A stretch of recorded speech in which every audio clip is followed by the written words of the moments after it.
হঠাৎ করে কোনো একটা পাতি নেতা এসে ঠাস করে, তো ঠিক না। কোনো বাপের বেটা যদি আজকে থাকেন এই মাহফিলে, আসেন, ওয়েলকাম, আসেন আসেন আসেন আসেন আসেন আসেন। আপনার পিঠের চামড়া একটাও থাকবে না যশোরের ভাড়া আমার, কোনো ভয় নাই। আমার হাতের দিকে তাকিয়ে বলেন কিতাবটার নাম আল কোরআন। ভূমিকায় কিছু গভীর কথা বলার চেষ্টা করছি, মেহেরবানি করে মনোযোগটা ডানে বামে নয়, সোজা কনসেন্ট্রেট অন দিস লেকচার, পরিপূর্ণ মনোযোগ দিয়ে শুনবেন। কিছু প্রশ্ন করছি, উত্তর দিবেন। বলেন তো সবাই, দুনিয়াতে আসার পূর্বে আমাদের সকলের রূহ বা আমরা সবাই জাহান্নামে ছিলাম না জান্নাতে ছিলাম? ডানে তোমরা কথা বলছো না, আমি কিন্তু সব খেয়াল করি। আমি কিন্তু নতুন না মাহফিলে, ঠিক আছে? তোমরা নতুন নতুন, আমি বুঝতেছি। কথা বলতে হবে। আবার বলবো, সবাইকে প্রশ্ন উত্তর দিবেন বাঘের মতো, সিংহের মতো গর্জন দিয়ে। মুসলমানদের আসল বাসা জাহান্নামে ছিল না জান্নাতে ছিল? জান্নাতে, in the paradise. It was in the paradise, এটা জান্নাতে ছিল। সেকেন্ড প্রশ্ন সবার জন্য,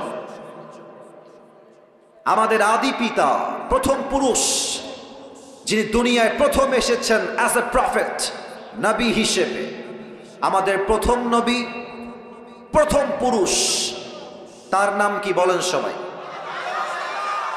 ডানে কিন্তু আবার উত্তর আসে নাই। আবার বলেন সবাই, নাম কি? কথা বলতে হবে আমার সাথে। আদম আলাইহিস সালাতু ওয়াস সালাম। আপনারা সবাই জানেন যে আদম আলাইহিস সালাতু ওয়াস সালাম একটা নিষিদ্ধ গাছ থেকে ফল খেয়েছিলেন। এজন্য আল্লাহ তাআলা তাকে দুনিয়াতে পাঠিয়েছিলেন। তো উনি যখন নিষিদ্ধ গাছ থেকে ফল খেলেন, উনি চাইলে নিজের ভুলকে ঢাকার জন্য একটা আর্গুমেন্ট করতে পারতেন। আল্লাহকে বলতে পারতেন যে আল্লাহ এই এক্সকিউজ, আল্লাহ এই ভুল, সেই বাহানা, ওই বাহানা। He didn't make any excuse. তিনি কোনো বাহানাই তৈরি করেন না, উনি সোজা বলছেন, রব্বানা যালামনা আনফুসানা ওয়া ইল্লাম তাগফির লানা ওয়া তারহামনা লানাকুনান্না মিনাল খাসিরিন। ও আল্লাহ, I have made a mistake. আল্লাহ, আমার ভুল হয়ে গেছে। তুমি যদি আমাকে ক্ষমা না করো, আর দয়া না করো, মায়া না করো, আমি তো ক্ষতিগ্রস্তের শামিল হয়ে যাব। সঙ্গে সঙ্গে আল্লাহ তাআলা বললেন, আদম, আমি তোমার ভুল, আমি তোমার অন্যায়কে মাফ করে দিলাম। সবাই পড়েন সুবহানাল্লাহ। উনি দুনিয়ায় আসলেন। এবার খুব ভালো করে বোঝেন, আমাদের আসল বাসা ছিল জান্নাতে, আমরা এসেছি দুনিয়াতে। আমরা যেন পথভ্রষ্ট না হয়ে যাই, পথ ভুলে না যাই, আল্লাহ বললেন আমার বান্দাদেরকে পথ ঠিক রাখার জন্য, রাইট ইনস্ট্রাকশন দেওয়ার জন্য আমি আল্লাহ দুনিয়াতে দুইটা জিনিস পাঠাবো। Look at my two fingers, দুইটা আঙ্গুল দেখে বলবেন কয়টা জিনিস? আব্বাজান, আপনারা একটু কথা কইয়েন আমার সাথে, আপনারা আমার ভালোবাসার মানুষ, কথা কতি হবে আমার সাথে। বলেন সবাই, কয়টা? এক হচ্ছে নবী, দুই হচ্ছে কিতাব। ওকে, লেটস রিপিট এগেন। আবারও বলবো, আমি এক নাম্বার, আপনারা বলবেন দুই নাম্বার। এক হলো নবী, দুই হলো, আবার এক হলো নবী, দুই হলো কোরআন বা কিতাব। কিতাব হচ্ছে মোট আসমানি কয়টা? চারটা। তার মধ্যে একটা কিতাব যে নাজিল হওয়ার পর থেকে from beginning to the last nothing has changed in this কিতাব। একটা অক্ষর আজ অব্দি পরিবর্তন হয় নাই। কিতাবটার নাম আল কোরআন। আল্লাহ তাআলা এই কোরআনে কি বলছে খুব ভালো করে বলছেন।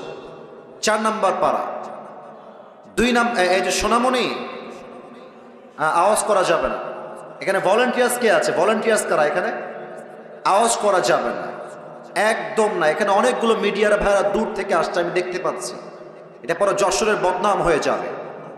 মিজানুর রহমান আজহারি হুজুর যশোরে মাহফিল করে গেছেন, পুলের হাটে। আমি যখন ওয়াল্লাহি আল্লাহর কসম করে বলছি, এই মাহফিলের ফুটেজ যখন আমার চোখের সামনে এসেছে, আমি বলতে বাধ্য হয়েছি যশোরের মাটি হলো ইসলামের ঘাটে। আজহারী সাহেব জীবন হয়তো অনেক বড় মাহফিল করবেন, এটা হয়তো বা হতে পারে, বাট উনি যশোরের মাহফিল কখনো ভুলবেন না ইনশাআল্লাহ। আপনারা সেই মানুষ, মেহেরবানি করে একদম টু শব্দ করবেন না আমার কথা ছাড়া। আল্লাহ তাআলা বলছেন, দলিলটা আবারও বলছি, 4 নম্বর পৃষ্ঠা, 4 নম্বর পারা 2 নম্বর পৃষ্ঠা। আল্লাহ তাআলা বলছেন, ওয়াতাসিমু বিহাবলিল্লাহি জামিআন ওয়া লা তাফাররাকু। Oh, you who believed, hold this Quran, hold this rope. দেখেন তো আল্লাহ কি বলছেন, এটা হচ্ছে একটা কিতাব। আল্লাহ বলছেন এটা হচ্ছে একটা রশি। আমি বলেছি না কে বলেছে? এখন প্রশ্ন হতে পারে যে আল্লাহ কোরআনকে রশি বললেন কিসের জন্য? প্রশ্ন হতে পারে কি পারে না? পারে। রশি কেন বললেন বোঝার জন্য আমার এক্সাম্পলটা ফলো করেন। উদাহরণ দিচ্ছি একটা। আপনাদের খুলনা বা যশোরে কোনো কুয়ার ভেতরে আমি আসিফ যদি উল্টে পড়ে যাই, আপনারা আমাকে তোলার জন্য খাম্বা বাঁশ নিয়ে আসবেন না রশি নিয়ে আসবেন? এই যে আমার ভাইরা তোমরা খুবই অ্যাক্টিভ মাশাআল্লাহ, বাট এরা অ্যাক্টিভ না, আমি জানি না কেন। তোমরা কি তওবা করে এসেছো যে কথা বলবো না আজকে? টক উইথ মি প্লিজ, আমার সঙ্গে কথা বলতে হবে। বলেন সবাই, কুয়ায় যদি কেউ পড়ে যায় ওঠার জন্য বাঁশ নিবেন না রশি নিবেন? রশি নিবেন। রশি শুধুমাত্র নিলেই হবে না, রশির মধ্যে 2টা শর্ত লাগবে। আব্বাজান আমারে শুনতে হবে, 2খান শর্ত লাগবে। কয়খান? 2টা শর্ত লাগবে। 1, রশি হতে হবে মজবুত। রশি যদি ঢিলা হয়ে যায়, পচা হয়ে যায়, যারে আপনি টান দিবেন রশি ছিঁড়ে যাবে, সে উল্টে পড়ে দাঁত মাত সব ভেঙে যাবে। ঠিক কিনা বলে? রশি মজবুত হতে হবে। এবার দেখেন 2 নম্বর শর্ত, রশি ধরে যিনি টান দিবেন তার হাত শক্তিশালী হওয়া লাগবে। কারণ হাত যদি শিথিল হয়ে যায়, আপনি যখন রশি ধরে টান দেবেন না, আপনার হাত থেকে রশি ছুটে যাবে, ওই মানুষটা উল্টে পড়ে দাঁত আবার সব ভেঙে যাবে। ঠিক কিনা বলে? যিনি ধরবেন হাত হওয়া লাগবে মজবুত, আর যে রশি আপনি ফেলবেন রশিও হওয়া লাগবে মজবুত। এবার আসুন এক্সাম্পল দিই। আমাদের আসল বাসা ছিল জান্নাতে। বলেন সবাই কোথায়? আমি উত্তর না পেলে সামনে আগাবো না। আমাদের আসল বাসা কোথায় ছিল? জান্নাত থেকে আমরা দুনিয়া নামক একটা কুয়ায় পড়ে গেছি। আল্লাহ বলছে, ও বান্দা, তোমার উঠানোর জন্যই আমি আল্লাহটা রশি ফেললাম। ওয়াতাসিমু, শক্ত করে ধরো। সে রশিটা হচ্ছে আল কোরআন। এবার আমার উত্তর দেন, আল্লাহর এই জমিনে এই কোরআনটার মতো শক্তিশালী রশি সেকেন্ড আর কোনো কিছু কি হতে পারে? এবার আসুন সেকেন্ড প্রশ্ন। রশি তো মজবুত হয়ে গেল, এবং এই রশির মূল গোড়ায় যার হাত, সেটা হচ্ছে আল্লাহ তাআলার কুদরতি হাত। আল্লাহ নিজেই রশির গোড়ায় হাত দিয়ে ধরে আছেন। এবার আমাকে বলেন, আল্লাহর কুদরতি হাতের মতো শক্তিশালী হাত কোন নেতার হতে পারে? কোন মন্ত্রীর হতে পারে? কোন প্রধানমন্ত্রীর হতে পারে? আল্লাহ বলছে, বান্দা তোমরা কুয়ায় পড়ে গেছো, আমি আল্লাহ রশি ফেলেছি, ধরো, শক্ত করে ধরো। এই রশিকে ধরতে গিয়ে কে আহলে হাদিস, কে জামাত ইসলাম, কে চরমনায়, কে কওমি, কে আলিয়া, কে বিএনপি, কে জাতীয় পার্টি, কে চরমনায়, কে সরসিনা, দেখার টাইম নাই। আমার প্রথম পরিচয়, আমি মুসলমান ঘরের সন্তান।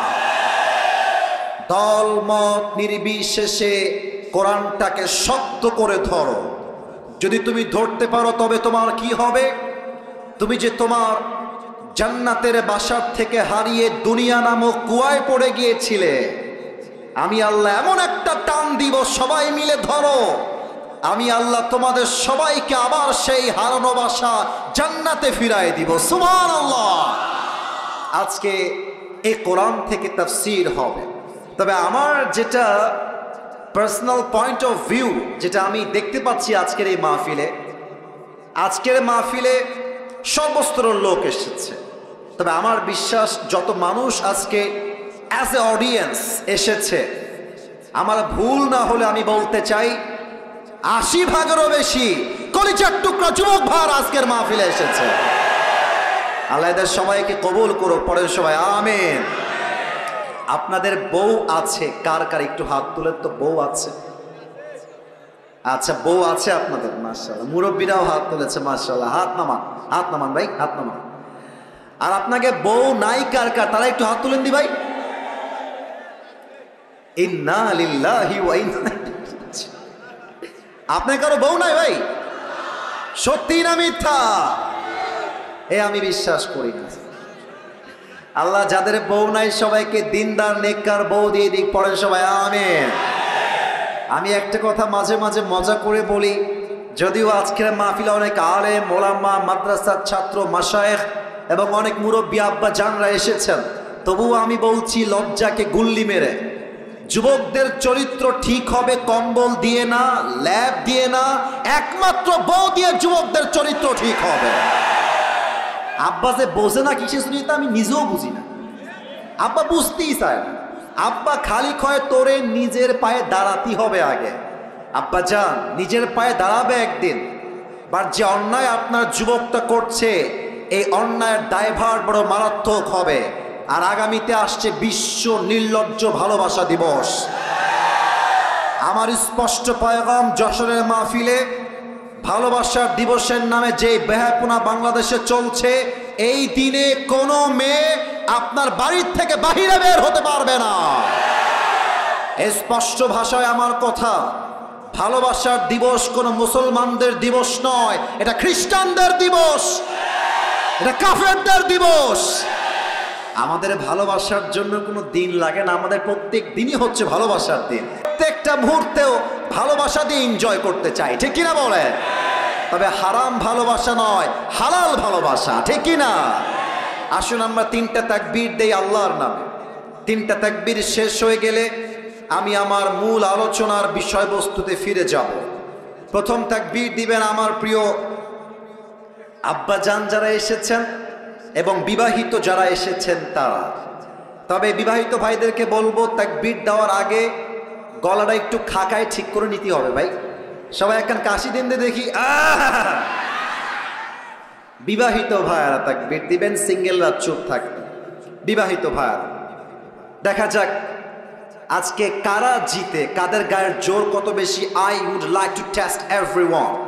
সবাইকে আমি পরীক্ষা করে দেখতে চাই। প্রথম তাকবীর দিবেন বিবাহিত ভাইয়ারা, সিঙ্গেলরা চুপ থাকবা। বিবাহিত ভাইয়ারা আমার সঙ্গে তাকবীর দিবেন।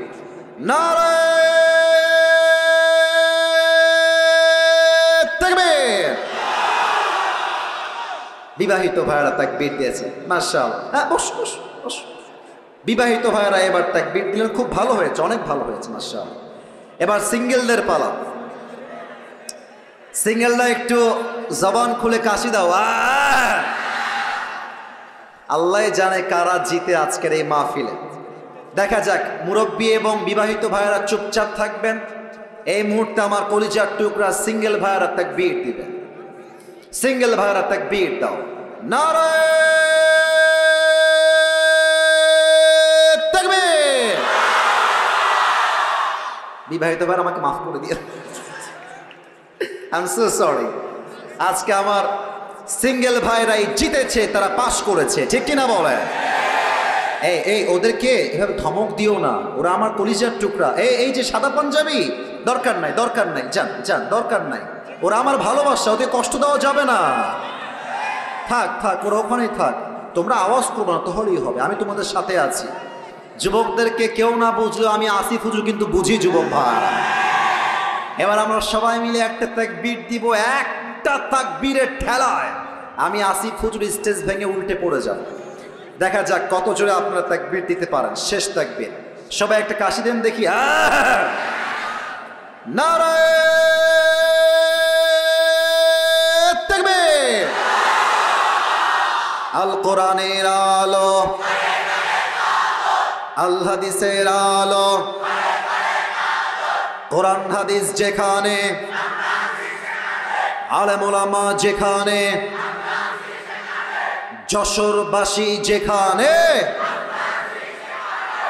আপনাদের স্লোগান প্রমাণ করলো আমার সামনে যারা বসে আছে একটাও বিড়ালের বাচ্চা নয়, সব সিংহের বাচ্চাগুলো আমার সামনে বসে আছে। আল্লাহ যেন কবুল করে, পড়েন সবাই আমিন। আজকের এই মাহফিলে আমাদের আলোচনার সেন্ট্রাল থিম বা সাবজেক্ট ম্যাটার হলো the life of hair after, পরকালের জীবন। আমার প্রিয় যশোরের ভাইরা, আমাকে উত্তর করতে হবে, দুনিয়ার জীবন না পরকালের জীবন? কি একটা অবস্থা, আওয়াজ কমে যায় কেন রে বাবা? দুনিয়ার জীবন না পরকালের জীবন? আর একটা কথা কতি আমি বাধ্য হচ্ছি ভাই, কেউ যদি আমার মাহফিল থেকে উঠে যান, আমি কিন্তু মারাত্মক লেভেলের ধমক দিব আপনাকে। আমার মাহফিলে আসা যাবে, বসা যাবে, ওয়াজ শোনা যাবে, উঠে যাওয়া যাবে না। খবরদার, কাউকে যেন আমি আমার ডান বাম সামনে থেকে উঠে যেতে না দেখি।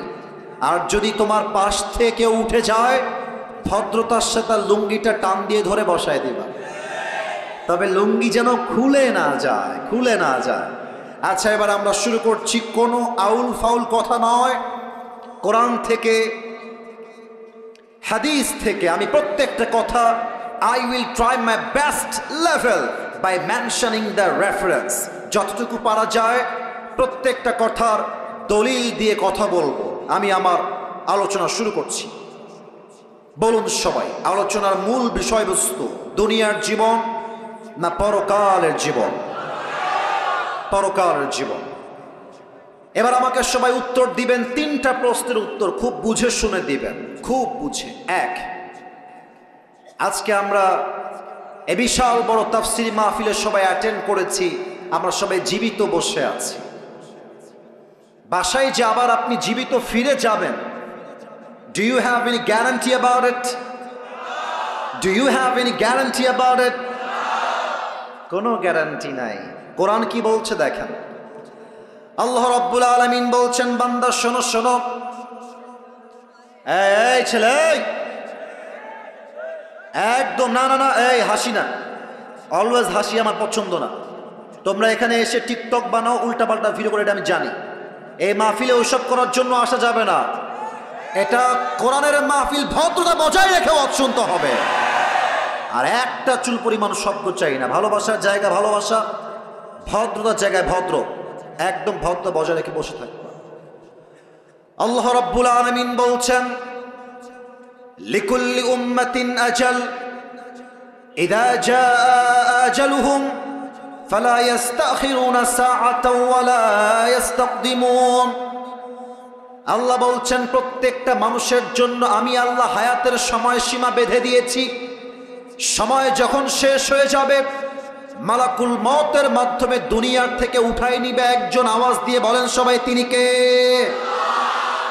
এক নাম্বার, হায়াতের কোনো গ্যারান্টি নাই।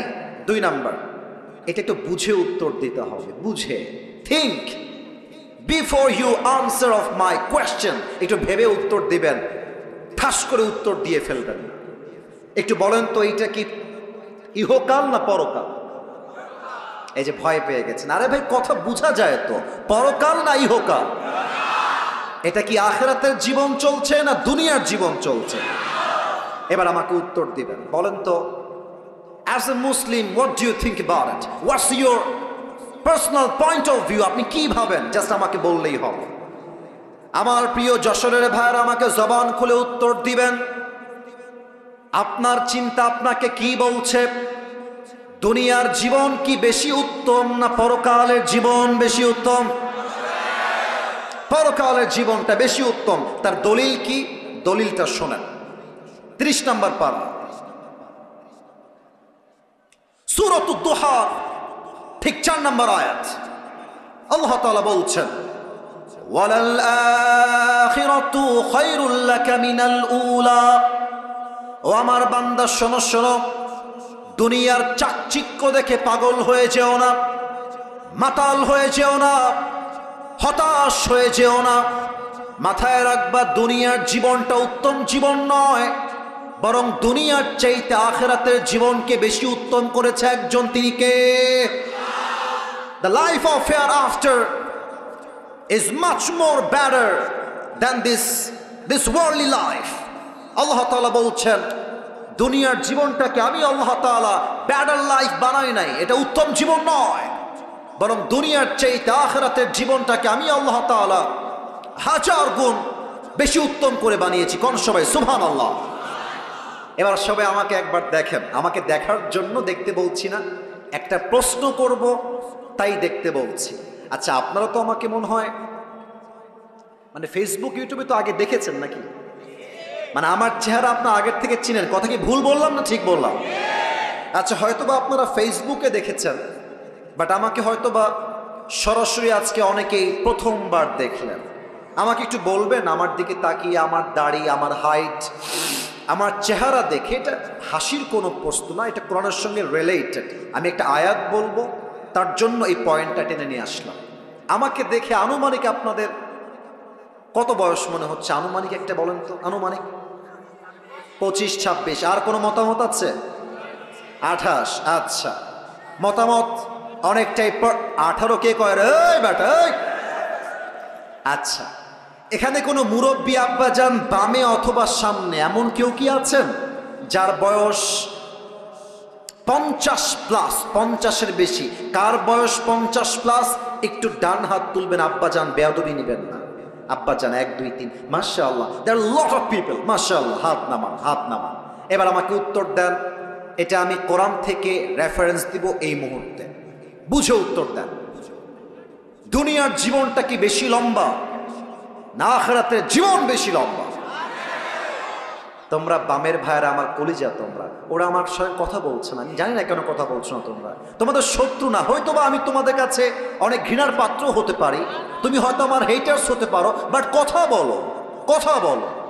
দুনিয়ার জীবনটা বেশি লম্বা না আখিরাতের জীবন বেশি লম্বা? কোরআনে আল্লাহ তাআলা বলছেন 4 নাম্বার পৃষ্ঠা 30 নাম্বার পারার সূরাতুন নাজিআতের সর্বশেষ 46 নাম্বার আয়াত। আল্লাহ কি বলছে ভালো করে বোঝার চেষ্টা করবেন আমার প্রিয় যশোরের ভাইরা। আল্লাহ রাব্বুল আলামিন বলছেন, কান্নাহুম ইয়াওমা ইয়ারাউনাহা লাম ইয়ালবাথু ইল্লা আশিয়াতান আও দুহাহা। আল্লাহ বলছে, বান্দা শোনো শোনো, পরকালের জীবনটা কত বিশাল লম্বা হবে আমার থেকে শুনে নাও। 80 বছরের মুরব্বী আব্বাজান যেই দিন ইন্তেকাল করবেন, 100 বছর যে মুরব্বীর বয়স, এ মুরব্বী যেই দিন ইন্তেকাল করে দুনিয়ার থেকে বিদায় নিবে, যখন তার পরকালের জীবনটা শুরু হবে, মুরব্বী দেখবে পরকালের জীবনটা huge long, it's very long, এত লম্বা সময় পরকালের জীবনটা হবে। সে ডাক দিয়ে বলবে, আল্লাহ, আমার কাছে মনে হচ্ছে আমার দুনিয়ার 80 বছরের জীবন, 100 বছরের জীবন আখিরাতের কাছে it is just like on morning or on evening. পুরো 100 বছরের জীবনটা পরকালে যাওয়ার পরে একটা সকাল কিংবা সন্ধ্যার মতো মনে হবে। আল্লাহু আকবার! How much long time it is, could you imagine that? কতটা লম্বা সময় হবে পরকালের জীবন। এটাই হচ্ছে আজকে আমাদের আলোচনার মূল বিষয়বস্তু। কমিটিকে ধন্যবাদ জানাই। যশোরে আমি প্রায় 4 বছর যাবৎ মাহফিল করেছি, বাট এতটা দায়িত্বশীল কমিটি আমি আমার লাইফে সেকেন্ড টাইম দেখার সুযোগ হবে কিনা জানি না, বাট আগে কখনো দেখি নাই। কারণ হলো, আজকে যশোরের মাহফিল এটাই প্রথম যেখানে আমাকে 9টা 20-এ উঠিয়ে দেওয়া হয়েছে। এটার জন্য আমি বড্ড খুশনসিব। কারণ হলো 9টা 20-এ শুরু হয়েছে, 11টার মধ্যে শেষ হয়ে যাবে। আমরা বাসায় গিয়ে ঘুমাবো, তাহাজ্জুদটাও পড়বো, ফজরটাও জামাতে আদায় করব, ঠিক কিনা বলে? আমরা চাই এমন কমিটি প্রত্যেকটা জেলায় জেলায় হোক, যা কথায় এক কাজেও এক, ঠিক কিনা বলে? আমি সবাইকে একটা আবদার রাখবো এই মুহূর্তে, সকলের চোখটা ফর 5 সেকেন্ডস, 5 সেকেন্ডের জন্য একটু বন্ধ করতে হবে। কেন বন্ধ করতে হবে? Let me explain first. আমি একটু ব্যাখ্যা দিচ্ছি কেন বন্ধ করবেন। দেখেন, আমি আসিফ হুজুরের ইলম আমল কোনো কিছুই ভালো না। আমি কোনো যোগ্যতাই রাখি না এই চেয়ারে বসা। আমার স্টেজে অনেক মান্যগণ্য ব্যক্তি এমন আছেন যারা আমার চাইতে হাজার কোটি গুণ বেশি কোয়ালিফাইড, মোর কোয়ালিফাইড দ্যান মি, এটা আমি বিশ্বাস করি। তবে যেহেতু আব্বা আম্মার দোয়া আমার সাথে আছে, আল্লাহ আমি অধমকেই সম্মানের চেয়ারে আজকে বসিয়েছেন। আমি খুব বেশি ইলম রাখি না, তবে যতটুকু বলবো from my capacity, from my level of capability, আমার যে সাধ্য আছে স্পষ্ট ভাষায় কথা বলবো। আমি আমার আজকে পুরো ওয়াজের 5টা ভূমিকা দিচ্ছি, শুনে না। 5টা ভূমিকা যে শুনবেন সে ওয়াজের 30% এমনিতেই বুঝে যাবেন। বলেন তো সবাই, পুরো ওয়াজের ভূমিকা কয়টা? ডানে আবার কথা বলেন নাই, বলেন সবাই কয়টা? 5টা। প্রথমে আমরা জানব পরকালের জীবনটা আসলে শুরু হবে কেমন করে। মৃত্যু যে আসবে, এই মৃত্যুটা আসবে কেমন করে, মালাকুল মউত আমাদের রূহটা কবজ করবে কেমনে। এখানে 2টা ভাগ হবে। 1 নামাজি বান্দার মরণ, 2 হচ্ছে বেনামাজি বান্দার মরণ। এটা হচ্ছে প্রথম অংশ আমার ওয়াজের। সেকেন্ড চ্যাপ্টার হচ্ছে আজীবন শুনেছি কবর কবর কবর কবর কবর, দ্য লাইফ অফ গ্রেভ, কবরের জীবন। আজকে আমরা জানব কবরে লাশটা দাফন হওয়ার পরে কবরের প্রথম রাতটা আমাদের কেমন হবে, ফেরেশতা এসে কি করবে, এটা আমরা সেকেন্ড পার্টে জানব।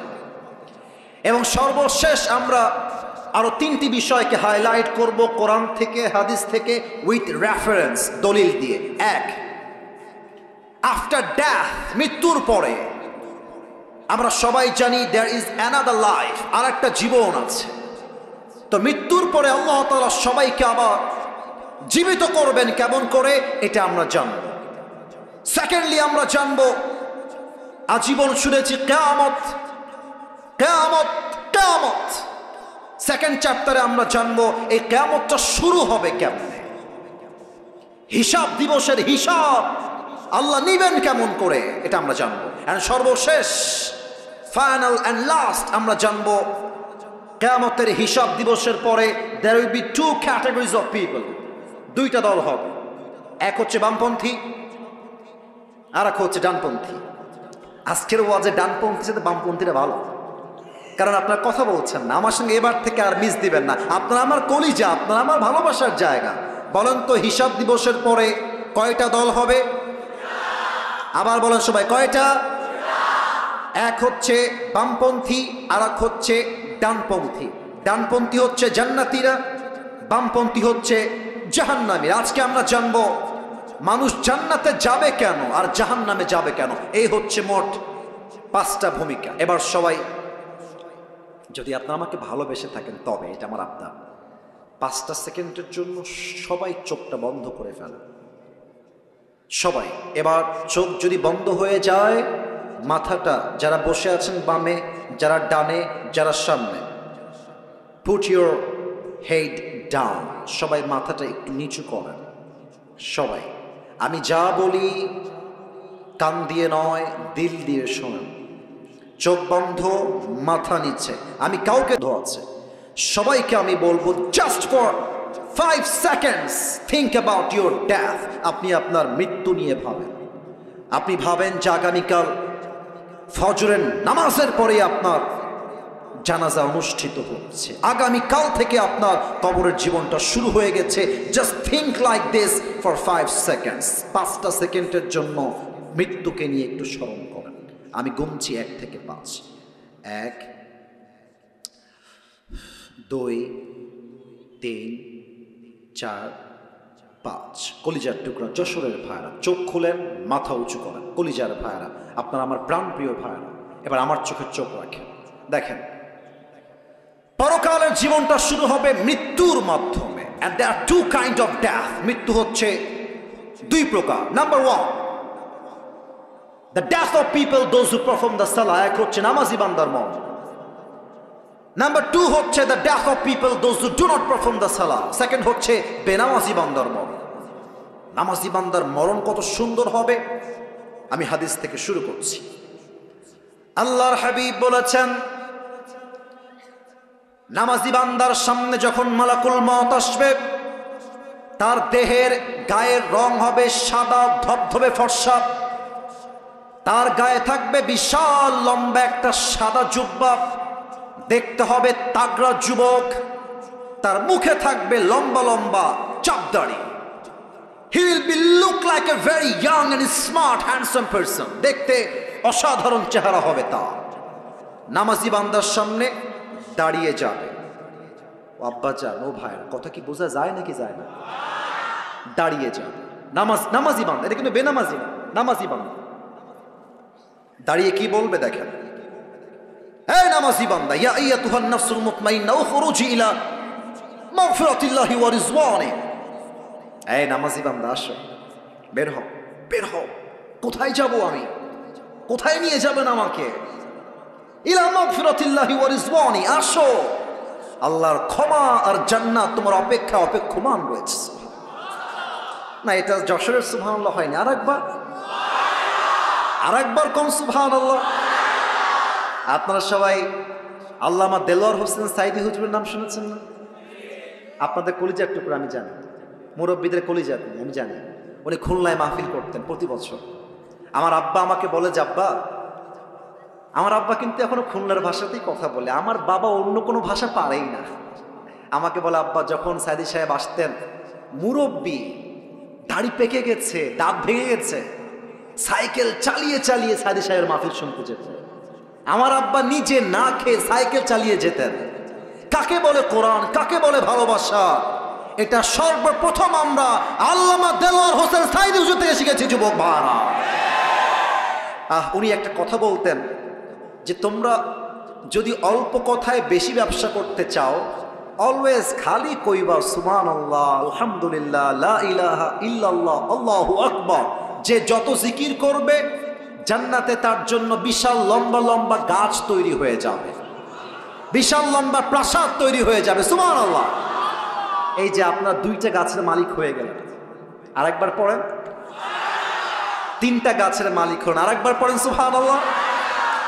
ইলা মাগফিরাতিল্লাহি ওয়া রিজওয়ানি, আসো, আল্লাহর জান্নাতের দিকে আসো, রুহটা বের হয়। আচ্ছা, আরেকটা হাদিস বলতে ভুলে গেছি। আমার হাতে এটা কি? জোরে কতি হবে, এটার নাম কি? টিস্যু। একটু দেখেন তো, এইটা ডানের ভাইয়ারা, বামের ভাইয়ারা, আমার আব্বা চানরা, এটা কি গোল না চারকোনা? চারকোনা। আল্লাহর হাবিব বলেছেন, নামাজি বান্দার রুহকে কবজ করবার জন্য আল্লাহ তাআলা, সে কি সম্মান রে ভাই, নামাজি বান্দার রুহকে কবজ করবার জন্য আল্লাহ তাআলা কাফাম মিন নাকফানিল জান্নাহ ওয়া হানুত মিন হানুতিল জান্নাহ, জান্নাত থেকে একটা লাল রেশমি রুমালের চাদর নামাজি বান্দার রুহকে কবজ করে নিয়ে আসার জন্য জান্নাত থেকে আল্লাহ হাদিয়া হিসেবে পাঠিয়ে দিবে। এটা হচ্ছে নামাজি বান্দার মরণ। বেনামাজি মৃত্যু বড্ড ভয়ঙ্কর, বড্ড ভয়ঙ্কর। মানে এই হাদিসগুলো আমি যখন বলি, তো এ দেখেন আমার গুজবাম হয়। We call it in English goosebump. আমার লোমগুলো দাঁড়িয়ে যায়, আর আমার অটোমেটিক নিজের ভেতরে আত্মাগুলো থরথর করে কাঁপে হাদিসগুলো শুনলে। বেনামাজি বান্দার সামনে যখন মালাকুল মওত আসবে, তার দেহের পুরো চামড়ার রং হবে নীলাভ বর্ণের চেহারা, 2টা চোখ হবে লাল টকটকে চোখ। হাদিসে আসছে, মালাকুল মওতের পা থাকবে জমিনে, হেড তথা মাথা থাকবে বিশাল লম্বা আকাশ বরাবর। বেনামাজি বান্দা যখন মালাকুল মওতের চেহারা প্রথমবার দেখবে, মালাকুল মওতের ভয়ঙ্কর চেহারা দেখার সঙ্গে সঙ্গে তার দেহের মধ্যে একটা কম্পন তৈরি হয়ে যাবে, থর থর থর থর থর থর করে কাঁপবে। আর মালাকুল মওত বেনামাজি যুবক, বেনামাজি মুরব্বী, বেনামাজি যুবক, তার দিকে তাকিয়ে একটা ধমক দিবে। হাদিসে সে ধমকটাও আসছে, ইয়া আইয়াতুহান নাফসুল খাবিথা উখরুজি ইলা গাযাবিল্লাহ। এই বেনামাজি, বের হয়ে আয়, আল্লাহর গজবের দিকে, জাহান্নামের দিকে বের হয়ে আয়। একটা ধমক খেয়ে বেনামাজি বান্দার রুহটা ভেতর থেকে চিড়ে ফেরে ডান দিকে বের হয়ে যাবে। একবার ডান দিকে দৌড় দিবে, আরেকবার বাম দিকে দৌড় দেবে, আরেকবার মালাকুল মউতকে দেখে পেছনের দিকে দৌড়ে পালিয়ে যাবে। আমার বাম হাত দেখেন, look at my left hand, বাম হাত দেখেন। আমি হাদিসটা আপনাকে প্র্যাকটিক্যালি বোঝাচ্ছি, সেই দৃশ্যটা কেমন হবে সেই দিন বেনামাজির জন্য। মালাকুল মউত যখন দেখবে রুহটা আমার হাতে আসছে না, একবার বামে যায়, একবার ডানে যায়, একবার ব্যাক সাইডে পালিয়ে যায়, ঠিক সেই মুহূর্তে মালাকুল মউত তার বাম হাতটা জাস্ট লাইক দিস পজিশন বাম দিকে নিবে, আর পেছন থেকে মালাকুল মউত তার সমস্ত শক্তিকে এক করে বেনামাজি রুহের দিকে একটা থাবা দিবে। আর যখন রুহটা তার বুক থেকে এমনি টেনে হিচড়ে বের করবে, হাদিসে আসছে একটা জীবিত ছাগলকে যাবেহ না করে, তার চামড়া যদি কেউ ব্লেড দিয়ে এমনি টেনে হিচড়ে ছিঁড়ে ফেলে, ওই ছাগলটার যে পরিমাণ কষ্ট হয় তার চাইতে কমসে কম 70 গুণ বেশি কষ্ট দিয়ে বেনামাজি রুহকে কবজ করা হবে। বলেন সবাই নাউজুবিল্লাহ।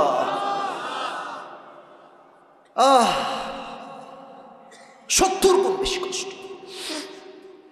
রুহ যখন কবজ হয়ে যাবে, লাশটা মাটিতে, দেহটা পড়ে থাকবে, বাস মৃত্যু শেষ। মসজিদের মাইকে এলান হয়ে যাবে, অমুক এলাকার মুরব্বী, অমুকের বাবা, অমুকের দাদা আর নাই, অমুকের আপন ভাই আর নাই, অমুকের মার নাই, বাস কবরের জীবনটা শুরু। এবার একটা প্রশ্ন করব সবাইকে, মেবি 95% আপ, 95% বেশি মানুষ উত্তরটা ভুল দিতে পারেন। সো প্লিজ আমি চাই এটা কমে আসুক, আমি চাই 100তে 100% সঠিক উত্তর আসুক। আলেম ওলামা যারা আছেন তারা বাদ দিয়ে উত্তর দিবেন, তারা তো অবশ্যই আমার চাইতে বেশি জানেন। খুব ভেবে উত্তর দেন তো দেখি, কবরে মোট প্রশ্ন হবে কয়টা? 4টা। মাশাআল্লাহ। কবরে মোট প্রশ্ন 3টা নয়, কবরে মোট প্রশ্ন হবে, আমার আঙ্গুল দেখে বলেন সবাই কয়টা? এত আস্তে আমার মন ভরবে না, সবাই বলেন কয়টা? আমি প্রশ্নগুলো সবাইকে করব, আপনারা জাস্ট আমাকে দিল থেকে আওয়াজ দিয়ে উত্তর দিবেন। প্রথম প্রশ্ন, কবরের প্রথম রাত, প্রথম মুহূর্ত শুরু। মালাকুল মউত রূহ কবজ করার পরে যখন আপনার লাশ কবরে দাফন হবে, 2 জন ফেরেশতা আসবে। এসেই প্রথম প্রশ্ন, মার রব্বুক, আপনাদের রবকে? আবার বলেন, আমাদের সবার রবকে? আল্লাহ আমার রব। বলেন না, আল্লাহ আমার রব। দমে দমে তনু মনে তারি অনুভব, তোমার দুনিয়াতে আমি যেদিকে তাকাই, অথই নিয়ামতে ডুবে আছি সবাই। পাখ পাখালির কণ্ঠে শুনি তাসবিহ কল রব, তাসবিহ কল রব। আল্লাহ আমার রব, এই রবই আমার সব। দমে দমে তনু মনে তারি অনুভব, রবকে? 2 নম্বর প্রশ্ন, ওমান নবিয়্যুক আতারিফু হাযার রাজুল, তুমি কি এই মানুষটাকে চেনো? সবাই কিন্তু উত্তর করতে পারবে না। একটা প্রশ্ন করি, এটা আমার মুখে কি? এটার জন্য দেখতে প্রবলেম, তাই হটিয়েছি। এটার নাম কি? আচ্ছা, আপনারা আমাকে যতটুকু দেখলেন দাড়িতে, অনেকে দেখতে পাচ্ছেন ডানে বামে, সামনে কয়েকজন বাদ দিয়ে, বলেন তো আমাকে দাড়িতে আনস্মার্ট লাগতেছে না স্মার্ট লাগতেছে? ওরে ভাই কতই হবে, আনস্মার্ট না স্মার্ট? অনেক মায়েরা এসেছেন, আমি দেখলাম, বোনেরাও আসছেন। আই এম সো সরি, আমি শুনলাম যে অনেক বেশি আসছে। অনেক মেয়ে দেখবেন যে দাড়ি দেখলে একটু চুলকায়, একটু চুলকায়, বলে যে আমার দাড়িগুলো পছন্দ হয়। আজীব একটা অবস্থা, আমি অবাক হয়ে যাই। আমার আব্বাজান, আপনারা রাগ করবেন না আমার কথায় আব্বাজান, এটা যুবকদেরকে বলতে হবে, এটা আমি বলতে বাধ্য হচ্ছি। অনেক মেয়েদের দেখবা দাড়িওয়ালা দিনদার পছন্দ হয় না, তাদের গাঞ্জাখোর খুব বেশি পছন্দ হয়। এরকম মেয়ে বাংলাদেশে বলেন তো সবাই আছে না নাই? তোমারে যদি কেউ কয় যে আপনারে আমার দাড়ির জন্য ভালো লাগতেছে না, তুমি কবা আপু একটু সাইডে আসতে হবে, 1 মিনিট কথা কবো আপনার সাথে, 1 মিনিট কথা কবো আপনার সাথে, একটু সাইডে আসে। তো আপু যখন বলবে ভাই কি করবেন কম দি, আপনি বলবেন যে যেহেতু আপনার দাড়িওয়ালা পছন্দ হচ্ছে না, আমার মনে করছে কি জানেন, আপনার মতো মেয়ের জন্য বিটিএস এর হিজড়া ছাড়া পারফেক্ট কোনো অপশন আমার কাছে নেই। স্পষ্ট কথা, যে আমার দাড়ির জন্য আমাকে বিয়ে করতে চায় না, সে আমার বাড়ির বউ হওয়ার কোনো যোগ্যতাই রাখে না। যশোরের ভাই, এবার বলেন তো, আমার নবীর মুখে লম্বা লম্বা চাপ দাড়ি ছিল কি ছিল না?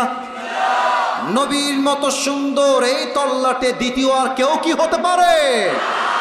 চাঁদের চেয়ে সুন্দর তুমি, নবী আমার কমলি হিওয়ালা, দো জাহানের বাদশা তুমি, প্যারা নবী সাল্লে আলা, দো জাহানের বাদশা তুমি, প্যারা নবী সাল্লে আলা, চাঁদের চেয়ে সুন্দর তুমি, নবী আমার কমলি হিওয়ালা। সুবহানাল্লাহ পড়েন। তো আমরা একটা কথা বলতে চাই এই মুহূর্তে উচ্চ কণ্ঠে, আমাদের দাবি এইটা, এবং এই দাবিটা আমি পেশ করছি মিডিয়ার মাধ্যমে আমাদের বাংলাদেশের প্রধান উপদেষ্টা ডক্টর ইউনূস সাহেবের কাছে। আমরা আপনাকে ভালোবাসি, আমরা চাই যখন আপনি আছেন দেশটা আপনি চালান, তবে আপনি থাকা অবস্থায় সংসদে একটা আইন বাধ্যতামূলক পাশ করতে হবে। 90% মুসলমানের দেশে যদি কোনো নাস্তিক, কোনো ব্লগার আমার নবীর শানে একটা কটূক্তি করে, সংবিধানে আইন পাশ করতে হবে, নবীর বিরুদ্ধে যারাই বেয়াদবি করবে বাইতুল মুকাররমের সামনে ফাঁসির কাষ্ঠে ঝুলিয়ে হত্যার রায় পাশ করতে হবে। 2 হাত তুলে বলেছে কিনা?